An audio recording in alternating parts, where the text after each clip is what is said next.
Hello, Mobilizing Ideas. My name is Greg Prieto. I'm an associate professor of sociology at the University of San Diego, just west of San Diego State University, the institutional home for Mobilization, which is celebrating 25 years of cutting-edge international social movement scholarship. Mobi has been a critical resource from my early days as a graduate student. I came to the study of social movements by happenstance. When I was conducting dissertation research on Mexican immigrants and their everyday strategies for managing the risks of illegality, I thought of myself as an immigration scholar. But as this ethnographic project developed, local social movement organizations became my primary point of access to the immigrant community. And so slowly, social movements and immigrants' participation in them became the centerpiece of the inquiry. An accidental student of social movements, an early advisor of mine, Jennifer Earle, suggested Mobi. And it's been a go-to resource ever since, not to mention the leading journal for international social movement scholarship. And in it, I found some of the most theoretically rich, innovative, and cross-disciplinary work around. Dana Moss's work stands out in my mind. In her 2014 article, Repression, Response, and Contained Escalation, she argued that the repression protest dynamic isn't just a question of how much protest, but how activists use the occasion of repression to negotiate with elites and to strategically frame repression to promote expanded mobilization. As I continued to read, I saw a clear connection to the work of David Snow at UCI, where Moss had trained. His work on micro-mobilization, including in the 1998 Mobi piece Disrupting the Quotidian, thrust to the forefront an understanding of political opportunity and threat, not as structure, but as subjectively perceived. If grievances are common but collective action is rare, Snow taught me to pay attention to the ways the everyday is disrupted by structural transformation and by shifting constraints.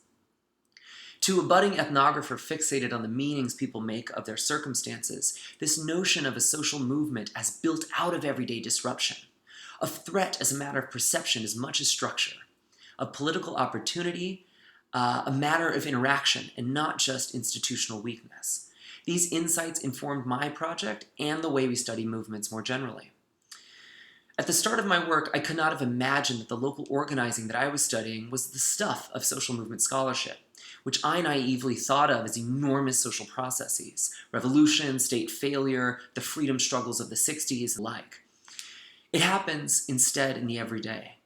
In the process of making life, they make history, as Dick Flacks put it in his book, Making History, The American Left and the American Mind. What's more is that I was starting to see the linkages across generations of scholars, and through Mobi I was connected to them, some of whom I know personally, many of whom I do not, but all of whom inform my work. It occurred to me, reading Mobi, that as I transitioned from student to scholar, it was part of my work, as it was the work of those who trained me, to steward this intergenerational transfer of knowledge and to extend it. I read further, and I encountered Lisa Martinez, who in her 2008 article, The Individual and Contextual Determinants of Protest Among Latinos, demonstrates that while Latino immigrants may participate in contentious politics, less often than other groups, generation and the presence of social movement organizations exert a mobilizing influence. Scholars like Irene Blomrad, Kim Voss, Chris Abela-Millan, Amada Armenta, Abigail Andrews, and so many others were thinking about immigration not only as a social structural process of exclusion and subordination, but about immigrants as unevenly incorporated into American politics, as political subjects.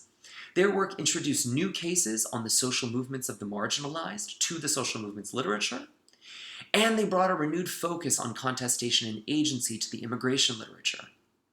Reviewed in 2018 by Maria de Jesus Mora, this intersection of immigration and social movement studies came to view for me and became the intellectual place that I situated my own first book, Immigrants Under Threat, which was out in 2018 with NYU Press. I used to see Mobi as a repository for knowledge, and now I see it as much more, as a steward of this research community and as an inspiration for the direction of my own work. But no celebration of Mobi would be complete without shouting out and extending my gratitude to Hank Johnston, founding editor and publisher of Mobilization.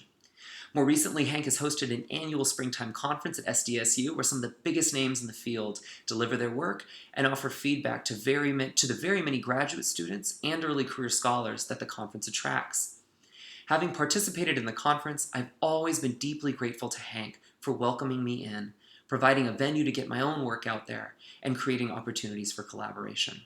At the start of my career, I saw Moby as just another journal. But now, some ways into my academic journey, I see it as a movement unto itself. Congratulations, Moby, and congratulations, Hank, on 25 years of social movement scholarship. Here's to many more.